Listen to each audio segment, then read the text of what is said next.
She blames a lot of the marital problems between Caney and herself on Kyron. It was a huge point of contention in their marriage, and she had expressed in great detail her hatred for Kyron. Those words came from Kyron Horman's biological mother, describing emails written by his stepmother.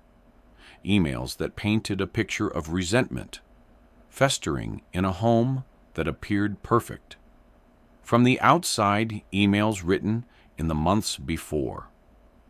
A 7-year-old boy walked into his school for a science fair and was never seen again. Today, we're heading to Portland, Oregon, to one of the most baffling and heartbreaking missing child cases in American history. On June 4th, 2010, second grader Kyron Horman attended a science fair at Skyline Elementary School. His stepmother took his picture, standing proudly next to his project about red-eyed tree frogs. She said she watched him walk down the hallway toward his classroom. Kyron never made it to class that day. He never got on the bus to come home. He has never been seen or heard from since the search for Kyron Horman became the largest in Oregon history. Over 1,300 searchers from 3 states combed through forests and fields. The FBI joined local and state police. The investigation consumed more than $1.4 million and generated over 4,000 tips. And yet, 15 years later, Kyron remains missing. No arrests have been made. No charges have been filed. The last person known to have seen him, his stepmother, Terry Horman, has never been officially named a suspect, despite years of suspicion, failed polygraphs, and allegations that she tried to hire someone to kill her husband months before Kyron vanished. How does a child disappear from inside a school in broad daylight? And why, after 15 years of investigation, does this case remain unsolved before we dive into this haunting story? Let us know where you're watching from in the comments below. And if you believe every missing child deserves to have their story told, don't forget to hit subscribe, because tomorrow we uncover another case that will stay with you long after the screen fades to black. Welcome to Missing Case Network. To understand what happened to Kyron Horman, we must first understand the complicated family dynamics that surrounded him. Kyron Richard Horman was born on September 9, 2002, in Portland, Oregon, to Desiree Young and Caney. Horman Caney was an engineer at Intel, a man colleagues described as analytical. With awkward social skills, Desiree was a devoted mother who had looked forward to raising her son, but the marriage was already in trouble. 8 months into Desiree's pregnancy, Caney began a romantic relationship with another woman. The couple divorced shortly after Kyron was born, with Desiree citing irreconcilable differences for 2 years. Desiree and Caney shared custody of their son, shuttling him between 2 homes, trying to maintain stability for a child caught between separated parents. Then in 2004, Desiree's health collapsed. She was diagnosed with kidney failure, a serious condition requiring extensive medical intervention. She needed dialysis. She needed time to recover. She couldn't care for a toddler while fighting for her own life. The decision was agonizing but necessary. Desiree gave full custody of Kyron to Caney, while she focused on her health. She moved back in with her parents and began the long process of recovery. She remained an active part of Kyron's life, visiting every couple of weeks, attending school, events, maintaining the bond between mother and son, but someone else was raising him day to day. That someone was Terry Moulton. Terry was born March 14, 1970, a California native who was adopted and raised in Roseburg, Oregon. After high school, she opened a short-lived fast food restaurant called Chubby's later, earning a master's degree in education from Pacific University. She worked as a substitute teacher and held jobs in restaurants. She had been married twice before both marriages, ending in divorce at least. One marred by an affair on her part when she met Kyron Horman around 2003. She was ready for something new. Kyron and Terry married in 2007 during a trip to Kauai, Hawaii. By then, Terry had been raising Kyron for several years. She was the one who got him ready for school, who attended parent-teacher conferences, who volunteered in his classroom. She was, in many ways, his primary caregiver. In December 2008, Terry gave birth to a daughter, Kiara. Now the family seemed complete. Kyron and Terry, and their 2 children, living in a house on Sheltered Nook Road in northwest Portland. From the outside, looking in, the Horman family appeared picture perfect. They took trips to aquariums and zoos throughout the Pacific Northwest. Kyron loved the family vacations to the coast, to ocean shores and seaside. He attended his first Mariners game as an infant and enjoyed watching Seahawks practice in 2008. The family went to Disney World, creating memories that would last forever. Kyron was described as a quiet, thoughtful child, the kind of kid you almost didn't notice was there, until he said something surprisingly intelligent. He picked up everything like a sponge. His mother would later recall, he had a great laugh, one that filled your soul. He wore glasses and had a distinctive V-shaped strawberry birthmark on his forehead. He loved animals, especially frogs. His favorite was the red-eyed tree frog, a fact that would become significant on the last day. Anyone saw him. Kyron attended Skyline Elementary School, a small institution near Forest Park in northwest Portland. The school served families from the surrounding rural area, a tight-knit community where parents volunteered and children knew each other by name. Terry was a constant presence at the school, volunteering, regularly helping with events, earning a reputation as an involved parent by all appearances. She cared deeply about Kyron's education and well-being. But beneath the surface, something was wrong in the months leading up to June 2010. Terry had been sending emails to friends that painted a very different picture of her home life. In these emails, she blamed Kyron for her failing marriage, describing him as a huge point of contention between herself and Kyron.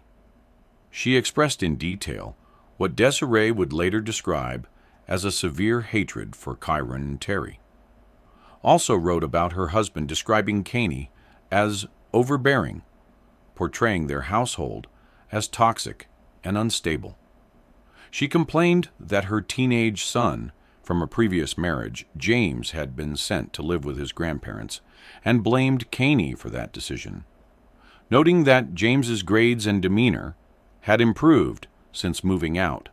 And then there was another email, one sent the day before Kyron disappeared. In this message, Terry allegedly told a friend that she planned to leave Kyron and her marriage the next day and take her infant daughter Kiara with her the next day.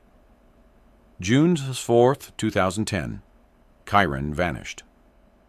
June 4th, 2010, was the second to last Friday of the school year, a day of excitement and celebration at Skyline Elementary. The school was hosting its annual science fair, and students had been working on their projects for weeks. 7-year-old Kyron was particularly proud of his project. A presentation about red-eyed tree frogs. His favorite animal, he had created a green poster board display, complete with information and images, ready to share his knowledge with classmates and parents. That morning, Kyron put on his glasses and a black t-shirt with CSI printed in green letters, featuring a handprint graphic from the popular crime show. It was ironic in the darkest possible way. A child wearing a forensic science shirt on the day he would become the subject of one of Oregon's most intensive criminal investigations. Terry drove Kyron to school that morning, taking Kaney's white Ford F-250 pickup truck. She said she would need the larger vehicle to bring Kyron's science project home later. She also had 18-month-old Kiara. With her, they arrived at Skyline Elementary before 8 a.m., joining the crowd of parents and students gathering for the science fair. Terry walked through the school with Kyron, stopping to admire other students' projects, chatting with teachers and parents at approximately 8:45. Terry took a photograph of Kyron standing in front of his science fair display. He was smiling proudly in his CSI shirt, his glasses perched on his nose, his poster about red-eyed tree frogs visible behind him. This photograph would become one of the most recognized images in Oregon history, the last known photo of Kyron Horman, taken by the woman who would become the focus of years of suspicion.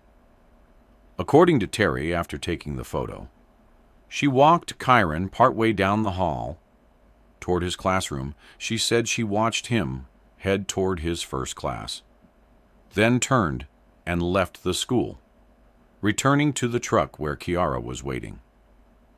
Kyron never made it to class. His teacher, Ms. Porter, had been told that Kyron had a doctor's appointment that morning and would return later. When she marked him absent, she thought nothing of it.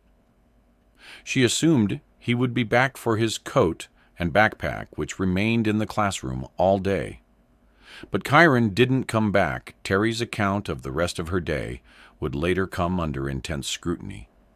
She said she left the school and drove around Northwest Portland with Kiara, who had an earache, driving to help the toddler sleep. She ran errands, stopping at a Fred Meyer store, where she bought cold medicine and other grocery items. She said she went to a gym to exercise, leaving around 12:40 p.m.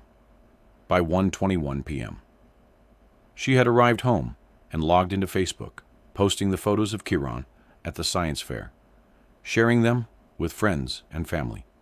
As if everything was normal, at 3:30 p.m., Terry and Kaney walked together to the bus stop to meet Kyron, the same routine they followed every school day. But Kyron didn't get off the bus.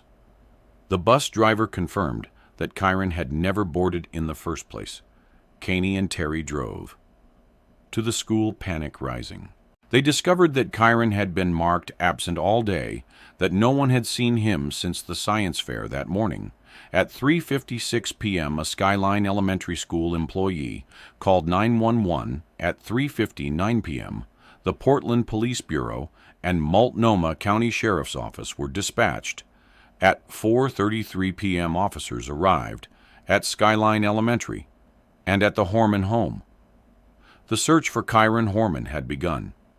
In those first critical hours, investigators focused on the most likely scenario: that Kyron had wandered away from school, that he was lost somewhere in the surrounding area, that he would be found safe.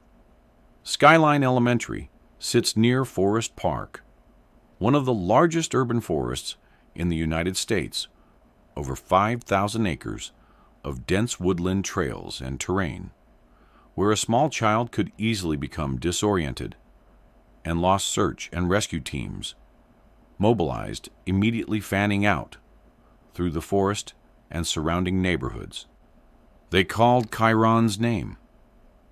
They looked in obvious places and hidden spots. They used helicopters and search dogs and thermal imaging technology. The community responded with overwhelming support. Volunteers arrived by the hundreds, eager to help find the missing boy. They walked through fields and forests, checked abandoned buildings, looked anywhere a 7-year-old might have wandered or hidden. For the first 9 days, law enforcement treated Kyron's disappearance as a missing persons case.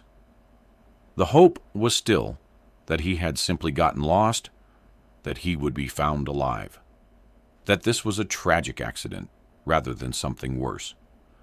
But even in those early days, troubling details were emerging.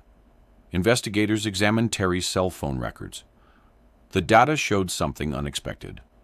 Her phone had pinged off towers along Highway 30, a remote road through rural northwest Portland, far from the gym, far from Fred Meyer, far from the routes Terry claimed to have taken that day. There were also gaps in her timeline periods of time she couldn't account for or explained unconvincingly, and there was the question of the science fair project. Kyron's display about red-eyed tree frogs, the one Terry said she needed the large truck to bring home, was never found. Investigators searched the house, the truck, everywhere. It should have been the project had vanished along with Kyron on June 14, 2010. 10 days after Kyron disappeared, investigators made an announcement that sent shockwaves through the community. This was no longer a missing persons case. It was now a criminal investigation. The shift in focus was telling. Law enforcement had concluded that Kyron had not simply wandered away, had not gotten lost in the forest, had not suffered an accident. Someone had taken him or harmed him, and investigators were increasingly focused on the person who had been with him last. The search continued, even after the case was reclassified as criminal. Over 1,300 searchers from Oregon, Washington, and California participated, making it the largest search operation in Oregon history. They covered thousands of acres of terrain, searched waterways and bridges, examined every possible location where a child might be found. The search focused on a 2-mile radius around Skyline Elementary and expanded to Sauvie Island, approximately 6 miles away. Law enforcement never disclosed why they searched certain areas, including the Sauvie Island Bridge. They found nothing. No clothing, no belongings, no sign of Kyron anywhere. By the end of November 2010, search efforts had cost an estimated $1.4 million and generated more than 4,257 tips. The reward for information leading to Kyron's discovery had grown from an initial $25,000 to $50,000. And still, there was nothing as the search continued. Investigators zeroed in on Terry Horman. It began with the polygraph tests. Terry agreed to take multiple lie detector examinations, standard procedure in cases involving missing children. The results, according to sources, showed deception. She failed multiple questions, including questions about her knowledge of what happened to Kyron. Some of the examinations lasted nearly 10 hours each. She reportedly failed 3 separate tests. Polygraph results are not admissible in court. They are considered unreliable by many experts. They can be influenced by stress, anxiety, and other factors unrelated to deception. But they gave investigators reason to dig deeper. They examined Terry's movements on June 4th. More closely, the cell phone pings on Highway 30 raised questions. Why was her phone registering in an area far from where she claimed to be witnesses? Came forward saying they had seen the white Ford F-250 truck in areas Terry hadn't mentioned. Some claimed to have seen Terry herself driving the truck in unexpected locations. Investigators also discovered something that would prove explosive, according to deposition testimony from Rodolfo Sanchez, a landscaper who had worked for the Horman family. Terry had approached him in January 2010, 5 months before Kyron's disappearance, and offered him a lot of money to kill her husband, Caney Sanchez. Eventually went to police after Kyron vanished, the timing of his revelation, coinciding with the investigation's shift toward treating Kyron's case as criminal. Investigators set up a sting operation. They convinced Sanchez to confront Terry while wearing an audio surveillance device, hoping she would make an incriminating statement. The sting failed. Terry called 911 instead to report that someone was demanding $10,000 from her when questioned under oath. Terry denied ever approaching Sanchez, denied ever discussing a murder-for-hire plot, insisted the landscaper was lying. But investigators had heard enough. On June 26, 2010, they informed Caney about the allegations. That same day, Kyron Horman packed up his belongings, took 18-month-old Kiara, and moved out of the family home. He promptly hired a family law attorney, filed for divorce, and obtained a restraining order against Terry, preventing her from having any contact with him or their daughter. The marriage that had appeared so perfect from the outside had shattered in spectacular fashion. Terry placed 2 911 calls from the house that night after Caney left, one classified as a threats call and another as a child custody call. The details of these calls have never been made public. She hired Stephen Howes, one of Oregon's most prominent criminal defense attorneys, the same lawyer who had represented other high-profile defendants accused of serious crimes, and she stopped cooperating with investigators. The investigation continued expanding in unexpected directions. Investigators began looking at Terry's friend, Dede Spiker, a woman who worked at a nursery in northwest Portland, less than 5 miles from Skyline Elementary, on the morning of June 4th, 2010. Spiker was supposed to be working at a property on Germantown Road, doing gardening work. But investigators discovered she was allegedly unaccounted for during a 3-hour period. That same morning, Spiker claimed she never left the property, that she had been working the entire time. But there were gaps in her timeline, too. Gaps that investigators found troubling after Caney moved out of the house. Spiker helped Terry purchase an untraceable cell phone, a burner phone that couldn't be monitored or tracked. The purchase raised immediate red flags. In July 2010, a Multnomah County grand jury subpoenaed several of Terry's friends, including Spiker. According to law enforcement, Spiker was extremely cooperative. She allowed a search of her property and car. She endured 3 hours of questioning from detectives. But Spiker knew Terry. She had been in close communication with her since Kyron's disappearance, and she was providing Terry with support and advice that Kyron's parents believed was not in the best interests of finding their son during a deposition in October 2012.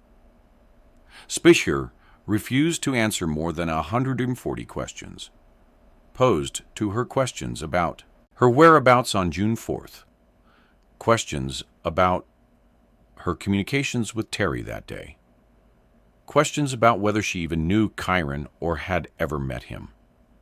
She refused to identify a photograph of Kyron, refused to confirm she knew his father.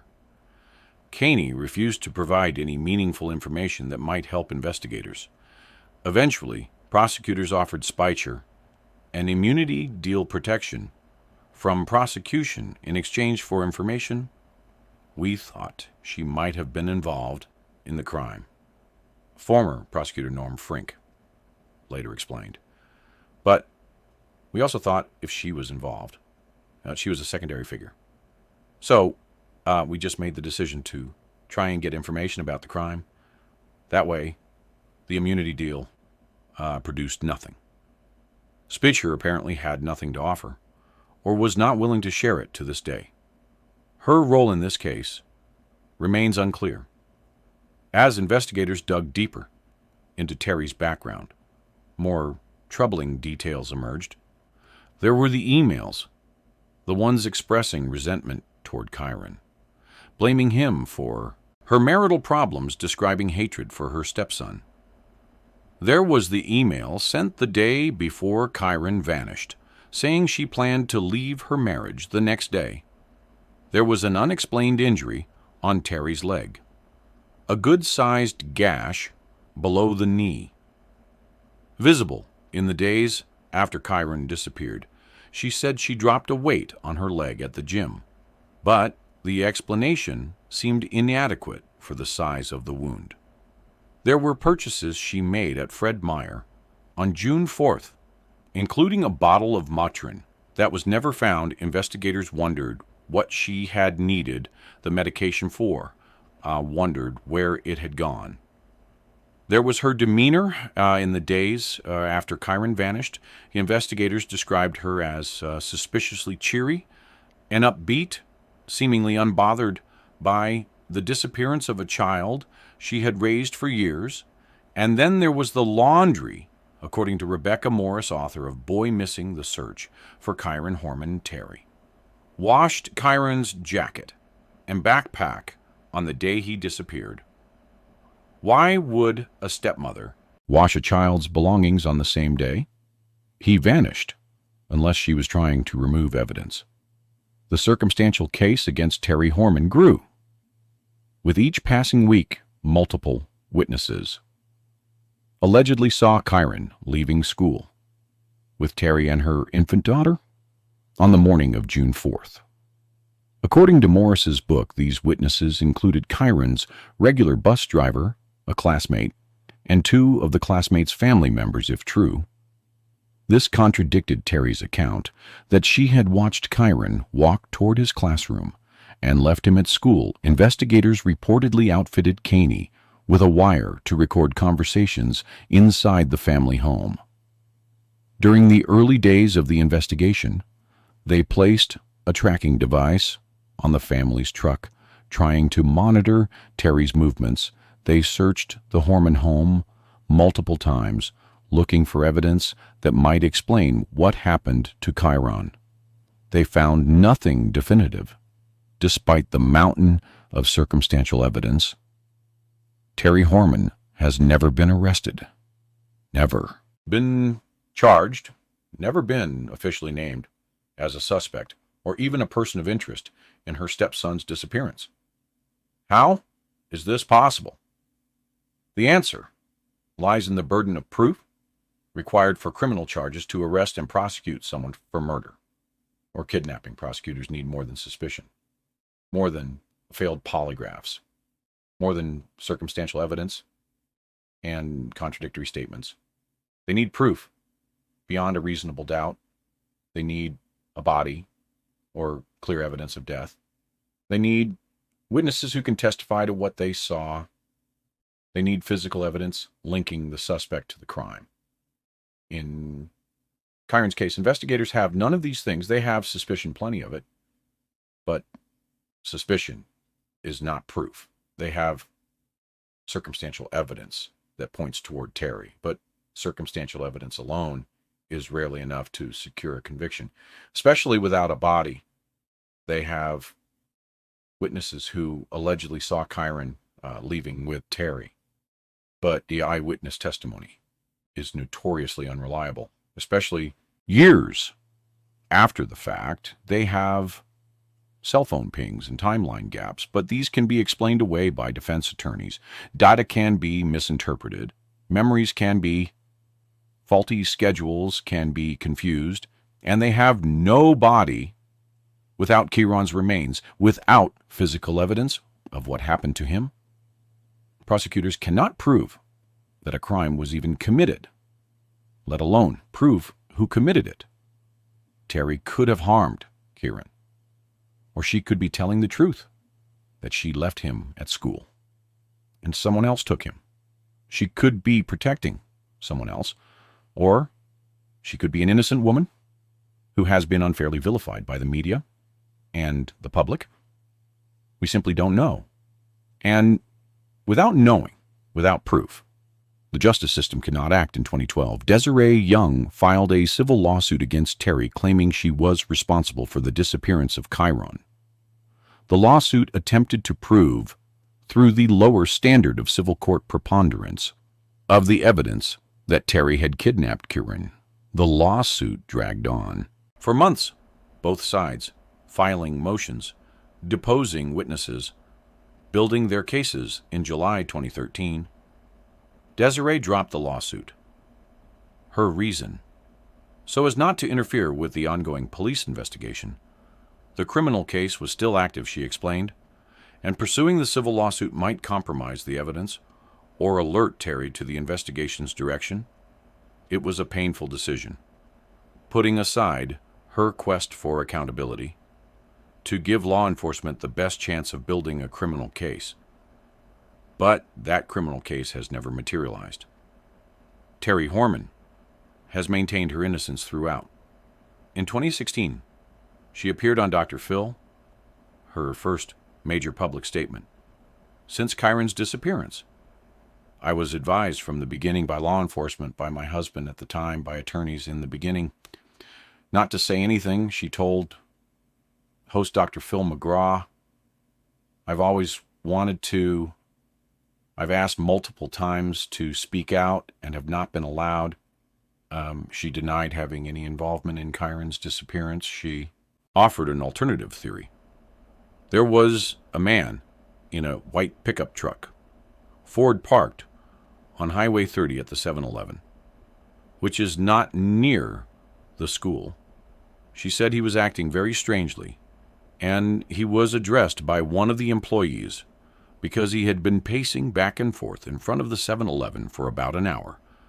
This was Terry's suggestion that someone else had taken Kyron, a stranger, in a white truck. A random predator who had targeted her stepson. Investigators have never confirmed or denied.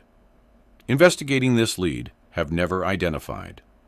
The man Terry described have never indicated whether this theory holds any merit. The interview did little to change public perception.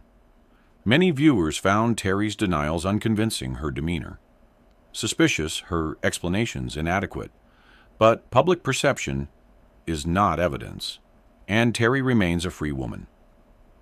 15 years after Kyron Horman vanished, the investigation continues in 2025.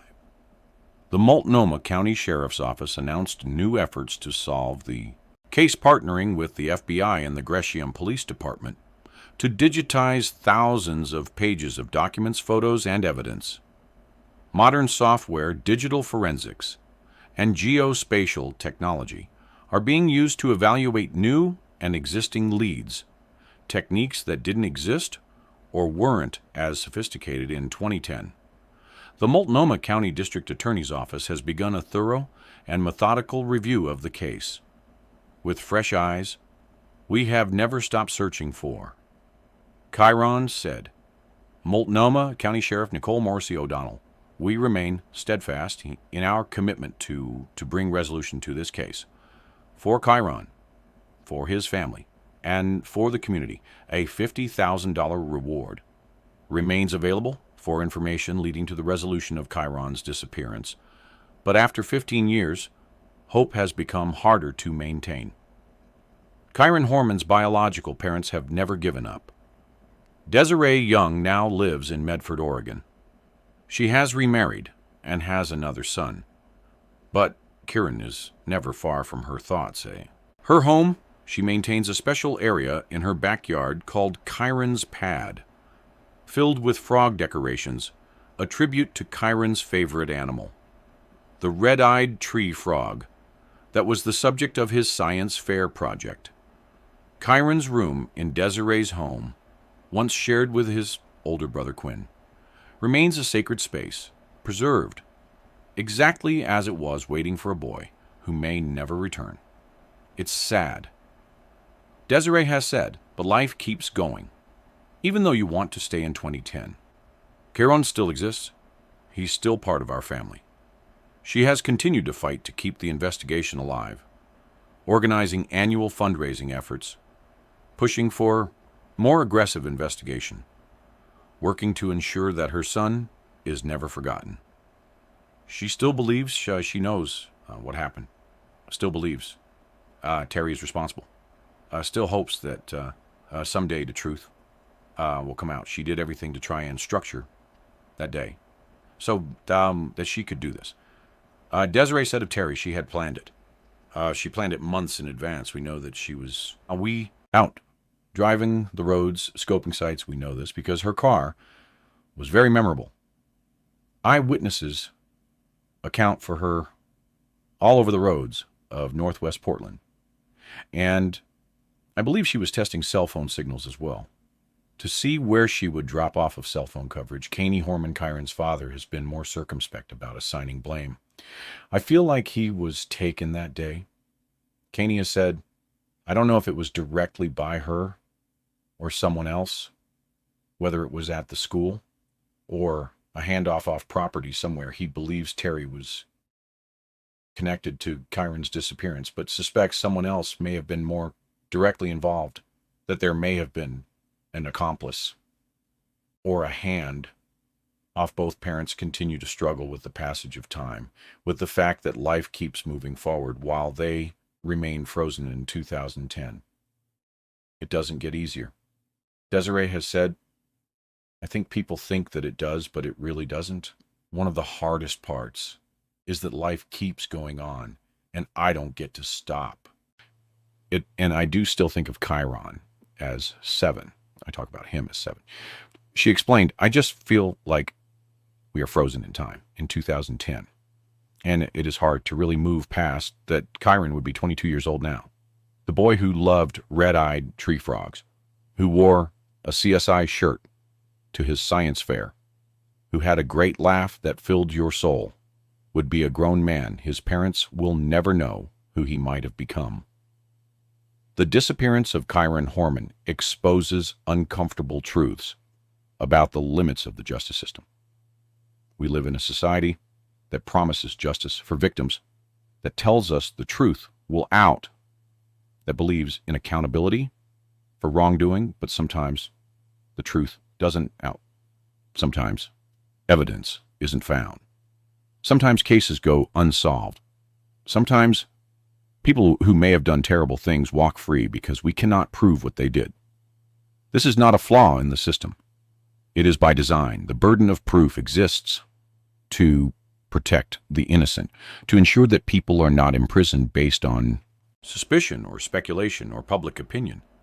It means that sometimes the guilty go free, because freeing the guilty is preferable to imprisoning the innocent. But for families like the Hormans and the Youngs, this principle offers cold comfort. They know something happened to their son. They believe. They know who is responsible. They have watched that person live her life freely for 15 years while their son remains missing. That is not justice. That is something far more painful. The search for Kyron Horman continues, not just by law enforcement, but by a community that has never forgotten. Every year on the anniversary of his disappearance, people gather to remember and keep his story alive, to hope that someday, somehow, answers will come. Age progressed. Photos show what Kyron might look like today. A young man instead of a 7-year-old boy. But the images are speculation, based on what his parents looked like at similar ages. Whether Kyron is still alive, whether he is out there somewhere, is unknown. Most law enforcement experts believe that in cases like this, where no ransom is demanded, where no sightings occur, where years pass without contact, the likelihood of survival diminishes with each passing day. But his parents hold on to hope, because hope is all they have. He's coming home, and we're waiting on him. Desiree has said every single one of us are waiting for him, and we're going to bring him home. If you have any information about Kyron Horman, please contact the Multnomah County Sheriff's Office tip line at 503-988-0560. You can also email tips to the Sheriff's Office at tipsmcso.us, or reach out to the National Center for Missing and Exploited Children at 1-800-THE-LOST. A $50,000 reward awaits anyone who can provide information leading to the resolution of this case. Someone knows what happened to Kyron Horman on June 4th, 2010. Someone knows where he is after 15 years of silence. It is time for that person to speak. Kyron Richard Horman, born September 9th, 2002, last seen June 4th, 2010. 7 years old, brown hair, blue eyes, wears glasses. Distinctive V-shaped strawberry birthmark. On forehead last seen. wearing a black CSI t-shirt with green letters, black cargo pants, white socks, black Skechers sneakers with orange trim. His family calls him their quiet, thoughtful boy, the one with the great laugh that fills your soul. They're still waiting for him to come home. Let me take you deeper into the details of this case, because there are elements that deserve more exploration layers that illuminate both the mystery and the tragedy of Kyron Horman's disappearance. The setting of this case is crucial to understanding how a child could vanish from a school in broad daylight. Skyline Elementary School sits in the hills of northwest Portland, a rural area that feels worlds away from the urban core. Just miles below the school is surrounded by forests and winding roads, an environment that seems idyllic for raising children, but also offers countless places where someone could disappear. Forest Park borders the area, one of the largest urban forests in the United States, with over 5,000 acres of dense woodland trails that twist through the trees' terrain, that rises and falls, creating hidden valleys and secluded spaces. The roads around Skyline are narrow and winding Germantown Road, Skyline Boulevard, Highway 30. These are the arteries that connect the rural communities to the city, but they also provide routes through isolated areas, places where cell phone coverage drops, where traffic is sparse, where a vehicle could travel without being noticed. Investigators would later discover that Terry Horman's cell phone pinged off towers along Highway 30 on the morning Kyron disappeared. This was a route that made no sense if she had simply gone to the gym and run errands as she claimed, but it made perfect sense if she had wanted to avoid detection, if she had wanted to find a place where no one would see her, where no one would know what she was. Doing the science fair that brought Kyron to school that morning was a joyful occasion. Under normal circumstances, parents had been invited to attend. Students had worked for weeks on their projects. The halls of Skyline Elementary were filled with poster boards and displays, children proudly explaining their research to adults who stopped to admire their work. Kyron's project was about red-eyed tree frogs, his favorite animal. He had created a display that featured information about the frog's habitat, their diet, their distinctive appearance, with their bright red eyes and vibrant green bodies. The project was age-appropriate for a second grader, educational and enthusiastic, reflecting Kyron's genuine interest in the natural world. Terry photographed him standing in front of the display at 8:45 a.m. The timestamp on the photo, confirmed by GPS data, according to investigators, proves that Kyron was at Skyline Elementary that morning, standing alive and smiling in his CSI t-shirt. This photograph is the last confirmed image of Kyron Horman. What happened in the minutes and hours after that photo was taken remains one of Oregon's greatest mysteries. According to Terry's account, she walked with Kyron through the school. After viewing the science fair exhibits, she said she watched him head down the hallway toward his first period class, then left through the school's main entrance, but multiple witnesses. According to author Rebecca Morris, allegedly saw something different. Kyron's regular bus driver reportedly saw Kyron walking through the school parking lot with Terry and infant Kiara. After the time, Terry claimed to have left him at his classroom. A classmate and two of the classmates' family members allegedly witnessed the same thing Kyron, leaving with his stepmother, not heading to class. As she claimed, if these witnesses are accurate, Terry's account of that morning is false, and her lies about something so fundamental suggest she has far more to hide the school's attendance. Procedures also raise troubling questions. Kyron was marked absent from all of his classes. On June 4th, he never appeared for first period, never went to math, never attended any class. That day, his teacher, Ms. Porter, had been told that Kyron had a doctor's appointment that morning. She assumed he would return.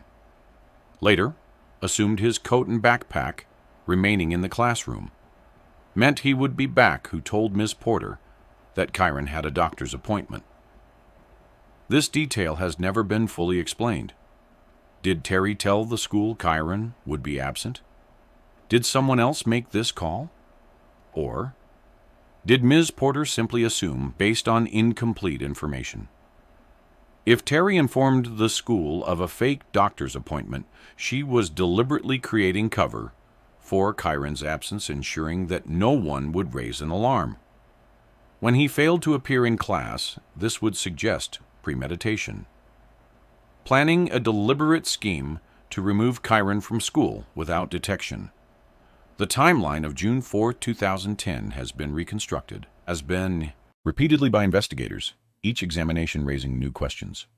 8:09 a.m. Approximately, Terry and Kyron arrive at Skyline Elementary for the science fair. Kiara is with them.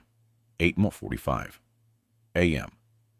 Terry photographs Kyron in front of his science project. This is the last confirmed sighting, 8:45 to 9:00 a.m.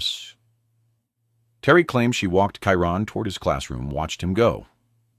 Left the school 9:00 a.m. A fellow student reportedly sees Kyron near the school's south entrance. This is the last reported sighting by anyone other than Terry 9:00 a.m. to 1:21 p.m. This is the gap, the hours that investigators have never been able to fully account for.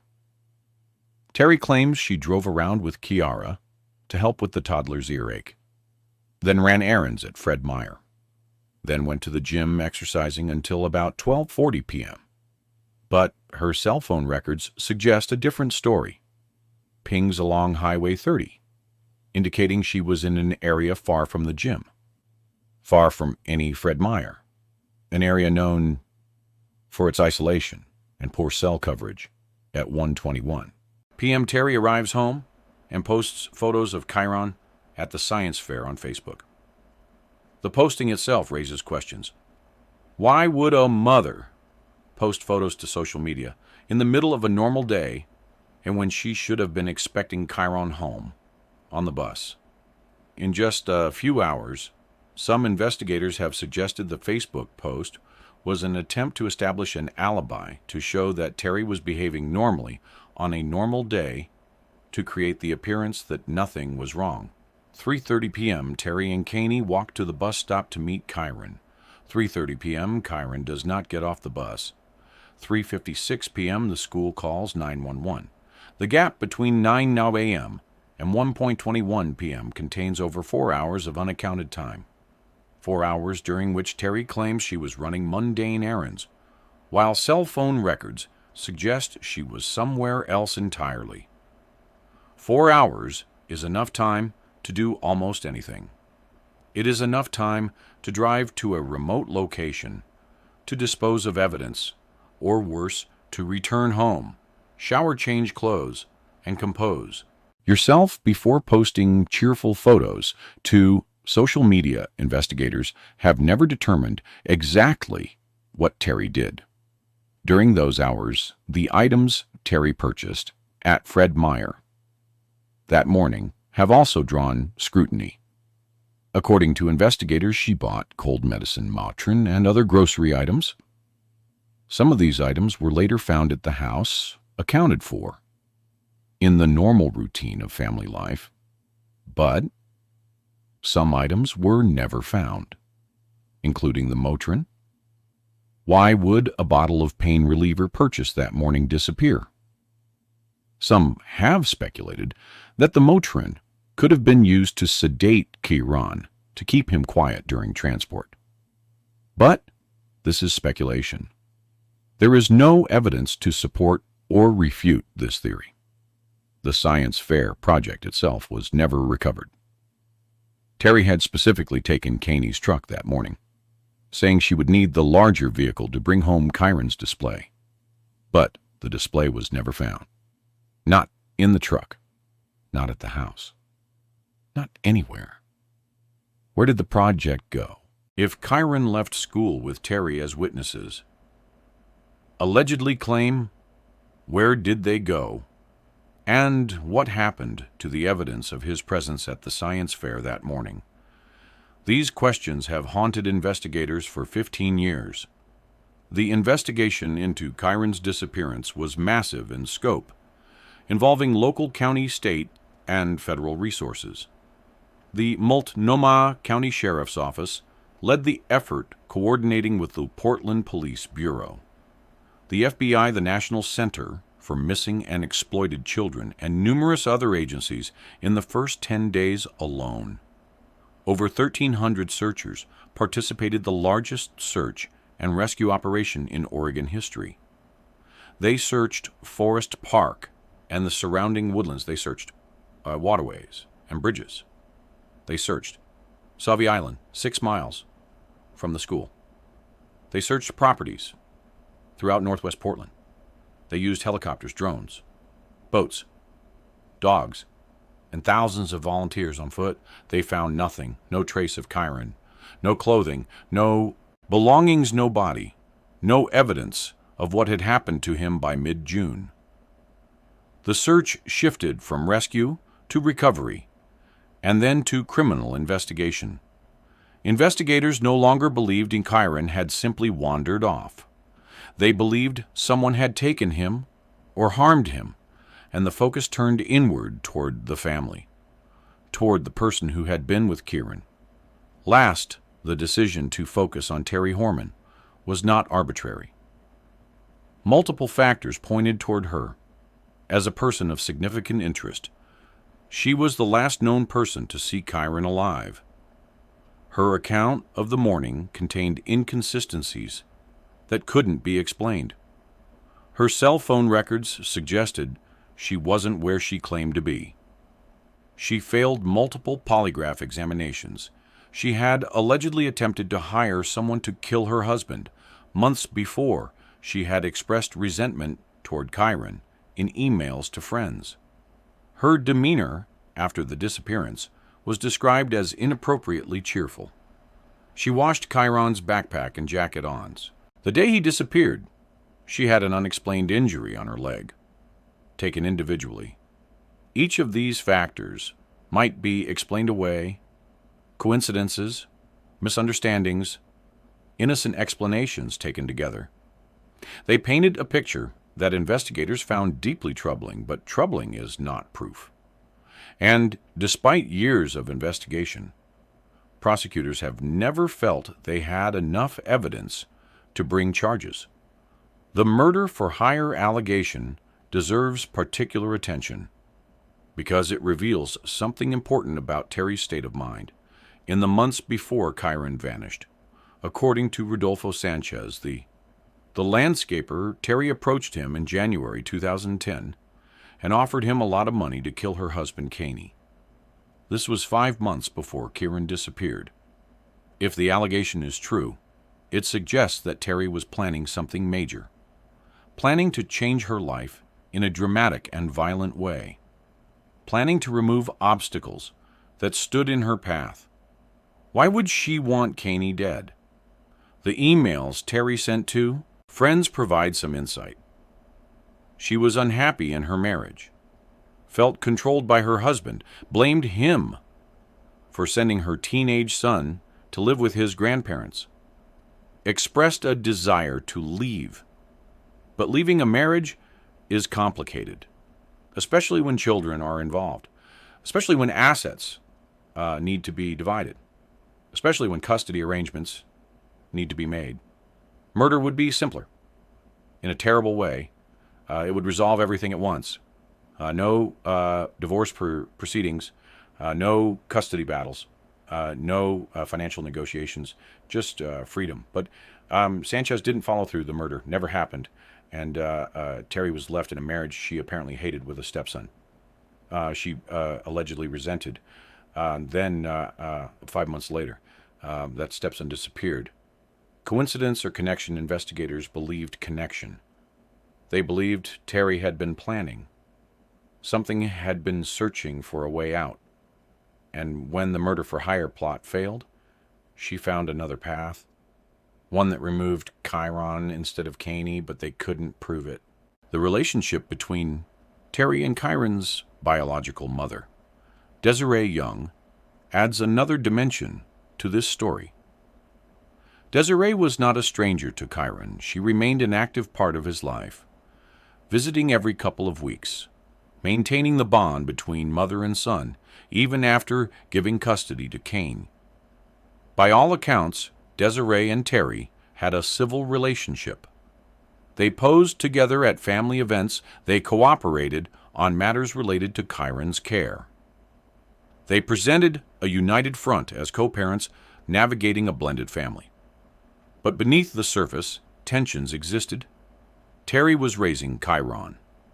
Day to day was the one getting him ready for school, helping with homework, putting him to bed. She was doing the work of motherhood, while Desiree visited on weekends. This created an awkward dynamic. Desiree was Kyron's mother, but Terry was his primary caregiver. Both women had claims on the child. Both had emotional investments in his well-being. The emails where Terry expressed resentment toward Kyron suggest that she may have felt underappreciated, burdened by the responsibility of raising someone else's child, blamed for problems that weren't her fault. This resentment, according to Desiree, was severe. She blames a lot of the marital problems between Caney and herself, and Kyron. Desiree has said it was a huge point of contention in their marriage, and she had expressed in great detail her hatred for Kyron. Hatred is a strong word, a word that suggests something deeper than frustration or annoyance. If Terry truly hated Kyron, if she blamed him for her failing marriage, if she saw him as an obstacle to the life she wanted, then motive for harming him becomes clearer. But motive alone is not enough. And the evidence that would connect Terry to Kyron's disappearance has never materialized. The role of Dee Dee Speicher, in this case, remains one of its most frustrating mysteries. Speicher was Terry's friend, close enough that Terry turned to her for support after Caney moved out close enough that Speicher helped. Terry purchased a burner phone in the weeks after Kyron vanished on the morning of June 4th, 2010. Speicher was supposed to be working at a property on Germantown Road in northwest Portland, just a few miles from Skyline Elementary. Investigators discovered that she was allegedly unaccounted for during a 3-hour period that morning. 3 hours, roughly the same gap in Terry's timeline. Roughly the same period when Kyron disappeared. Coincidence or coordination? Speicher has always maintained that she never left the property that she was working the entire time, that she had nothing to do with Kyron's disappearance. But when she was deposed in 2012 as part of Desiree's civil lawsuit, she refused to answer over 140 questions. She refused to say where she was on June 4th, refused to discuss her communications with Terry, refused to identify a photograph of Kyron, refused to confirm whether she had ever met him. Why would an innocent person refuse to answer such basic questions? The Fifth Amendment protects against self-incrimination, but it also raises suspicions. Innocent people with nothing to hide typically don't invoke it repeatedly. Prosecutors eventually offered Speicher immunity, protection from prosecution, in exchange for information. They believed she might be a secondary figure in whatever happened, that she might have information that could help them build a case against Terry. The immunity offer produced nothing. Either Speicher had nothing to offer, or she refused to cooperate, even with immunity on the table. To this day, we don't know what Dee Dee Speicher knows or doesn't know about Kyron Horman's disappearance. The technological evidence, in this case, is both illuminating and frustrating. Cell phone records showed that Terry's phone pinged off towers along Highway 30 on the morning of June 4th. This suggested she was in an area different from where she claimed to be. But cell phone pings are not GPS coordinates. They indicate which tower handled a call or data transmission, not exactly where the phone was. Towers have ranges that can extend for miles, and phones can connect to unexpected towers depending on terrain. Traffic and other factors. Defense attorneys would argue that cell phone pings prove nothing, that the data can be misinterpreted, that Terry could have been exactly where she claimed, and her phone simply connected to an unexpected tower. Similarly, the timeline gaps can be explained. Terry was driving around with a fussy toddler, running mundane errands, going to the gym. It's not unusual for someone's day to be difficult to account for, hour by hour, especially years after the fact. The circumstantial evidence points toward Terry, but it doesn't prove anything. And without proof, the justice system cannot act. Kyron Horman's case has had lasting impacts on his community and on child safety discussions. More broadly, in the years since his disappearance, schools have tightened security procedures, improved sign-in and sign-out protocols, added cameras and visitor management systems. The assumption that schools are safe places where children are protected has been challenged.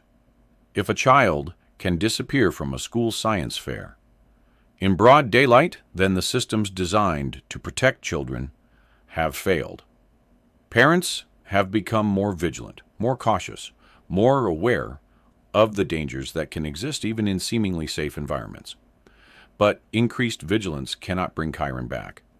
His case has also highlighted the limitations of the justice system, the gap between what investigators believe and what they can prove, the frustration of watching someone who may be responsible walk free because the evidence isn't sufficient for charges. This is not a flaw in the system. The presumption of innocence, the requirement of proof beyond reasonable doubt. These are features, not bugs. They protect all of us from wrongful conviction, but for families seeking justice, they can feel like cruel obstacles. Desiree Young has spent 15 years fighting for her son, organizing fundraisers, giving interviews, pushing for aggressive investigation, keeping his story in the public eye.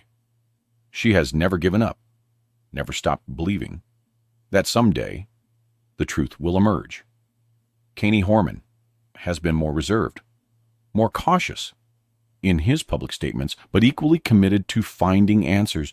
Both parents have had to rebuild their lives, have had to continue forward while remaining stuck in the past. I still think of Kyron as 7. Desiree has said I talk about him as 7, but Kyron would be 22. Now a young man, not a child. Whatever happened to him, whether he is alive or dead, he is no longer the boy in the CSI shirt, smiling in front of his science project. The passage of time is both enemy and friend in cases like this. It is an enemy because memories fade, evidence degrades, witnesses die or move away. The chances of solving a cold case diminish with each passing year.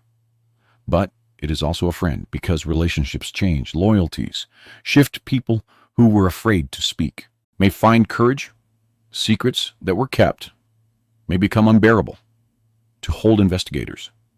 Hope that someday someone will come forward, someone who knows something, someone who has been carrying a burden of knowledge for 15 years, someone who is finally ready to tell the truth. Until that day, Kyron Horman remains missing, one of America's most frustrating unsolved cases. A reminder that sometimes, despite our best efforts, despite massive searches and extensive investigations, justice remains elusive. If you have any information about Kyron Horman, please contact the Multnomah County Sheriff's Office tip line at 503-988-056. You can also email tips to the Sheriff's Office at tips@mcso.us or reach out to the National Center for Missing and Exploited Children at 1-800-THE-LOST. A $50,000 reward awaits anyone who can provide information leading to the resolution of this case.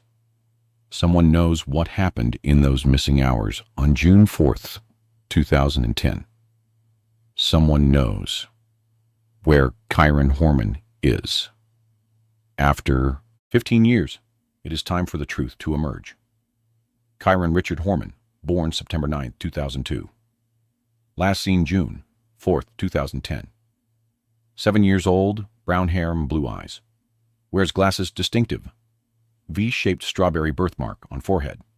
Last seen wearing a black CSI t-shirt with green letters, black cargo pants, white socks, black Skechers, sneakers with orange trim.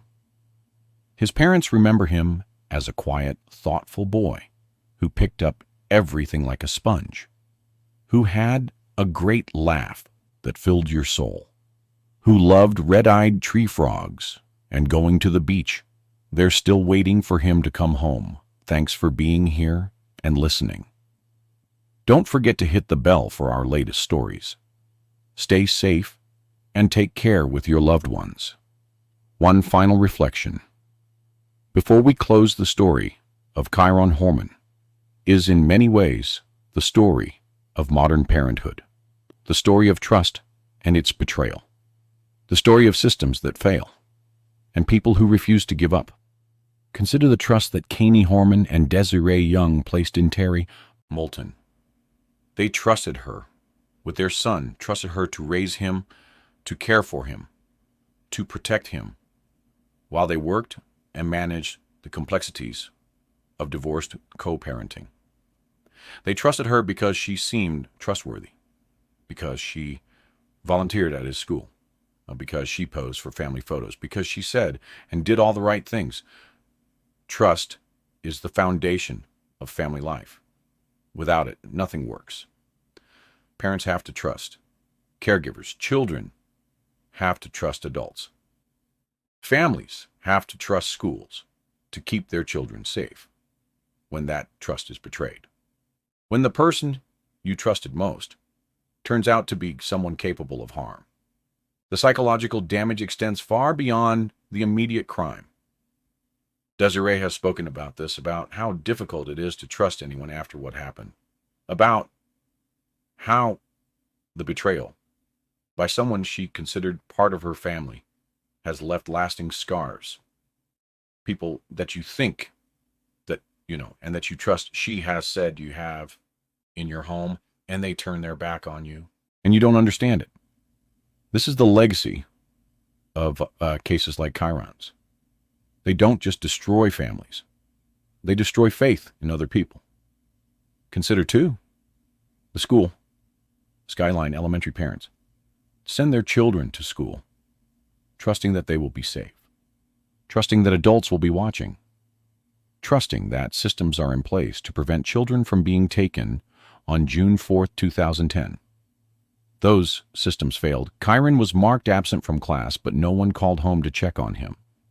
His teacher assumed he had a doctor's appointment and would return his backpack and coat sat in the classroom all day unclaimed.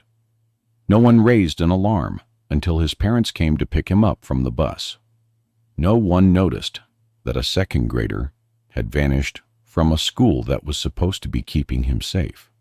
Schools have improved their procedures. Since then have added sign in requirements and cameras and protocols for tracking students. But the fundamental vulnerability remains: children are dependent on adults to protect them, and when adults fail, whether through malice or negligence, children pay the price. Consider the justice system. Investigators in Kyron's case have worked tirelessly.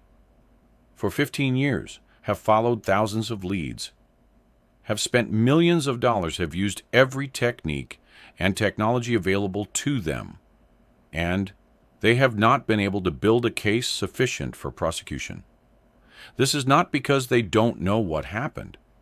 Some investigators believe they know exactly what happened, believe they know who is responsible, believe the evidence points clearly in one direction, but believing is not proving, and our system requires proof. This is the right principle. The alternative would be worse. A system where anyone can be imprisoned based on suspicion alone, where the court of public opinion determines guilt, where innocence until proven guilty becomes a fiction.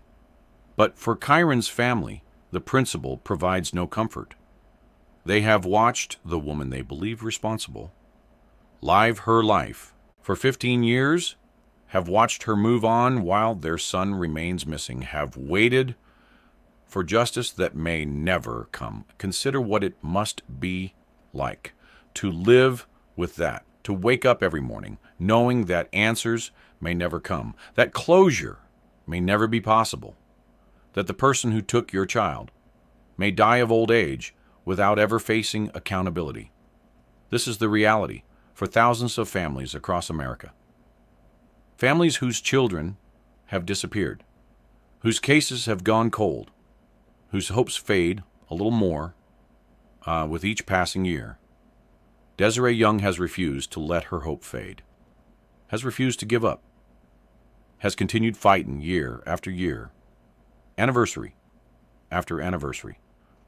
Her persistence is inspiring, but it is also heartbreaking because persistence alone cannot solve a crime, cannot bring back a child, cannot undo what has been done. The technology being used to re-examine Kyron's case offers some hope. Advances in digital forensics, in data analysis, in geospatial mapping might reveal patterns that weren't visible in 2010, might provide new leads that can be followed, might finally break through the wall of silence that has surrounded this case.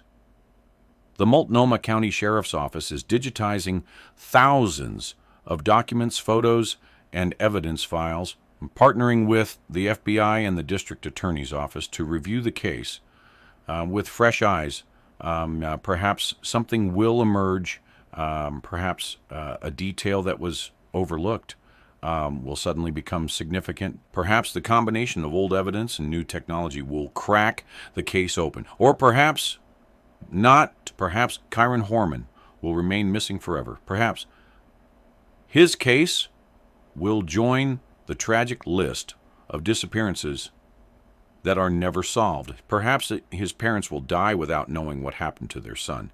That is the hardest truth of all cases. Like this do not always end with answers. Sometimes the mystery remains forever. Sometimes the only closure available is the acceptance that closure may never come. But until that day comes, until hope is truly exhausted, Kyron's family will keep fighting, and we will keep telling his story, because every missing child deserves to be remembered, because someone out there knows what happened, because the truth has a way of emerging, even after years of silence. Kyron Horman was 7 years old when he disappeared from his school. On a June morning in 2010, he loved red-eyed tree frogs. He wore a CSI shirt ironically. On the day, he became the subject of Oregon's largest criminal investigation. He had a great laugh that filled your soul, and somewhere, somehow, he is waiting to be found. If you know anything at all, please call 503-988-0560. Bring Kyron home. Thanks for being here and listening. Don't forget to hit the bell for our latest stories. Stay safe and take care with your loved ones.